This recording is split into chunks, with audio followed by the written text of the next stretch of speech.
ఎందుకే భాగ్య నన్ను ఇంత రాసి రంపాన పెడతాను? అసలు నేను ఏం పాపం చేసిందే?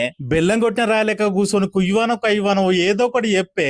ఇట్లా మూగేశం వేసి కూసోకే, సప్పుడేక ఇంట్లోకెళ్ళి వెళ్ళిపోమ్మంటావా చెప్పు, సంబరంగా పోతా.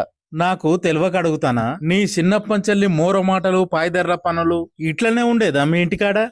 ఆ ఇట్లే ఉండకపోయేది. నా బాల్యం మొత్తం భయం భయంగా ఉండేది. రోడ్డు మీదకి పోతే భయపడేది, గట్టిగా గాలెత్తే భయపడేది, ఎవరన్నా నన్ను చూస్తే వాళ్ళ కండ్లకు భయపడేది, ఒంటరిగా ఉన్న భయపడేది, జనంలో పోతే భయపడేది, నా చిన్నతనంలో మా అవ్వయ్యకు భయపడేది, నేను ఇంటికి చిన్నదాన్ని కాబట్టి మా అన్నకు మా అక్కకు కూడా భయపడేది. మరి అంతగానం భయపడిందని విని నన్నెందుకే గోస ఊచుకుంటావు? ఎందుకో తెలియదు గాని నిన్ను పెళ్లి చేసుకున్నాక నా భయం పోయింది. చిన్నతనంలో అందరి మీద ఉన్న మొత్తం పగ నీ మీద మొదలైంది. నీ పాపం పాడుగాను, అందరి మీద ఉన్న పగ ప్రతీకారం మొగని మీద తీర్చుకుంటారానే?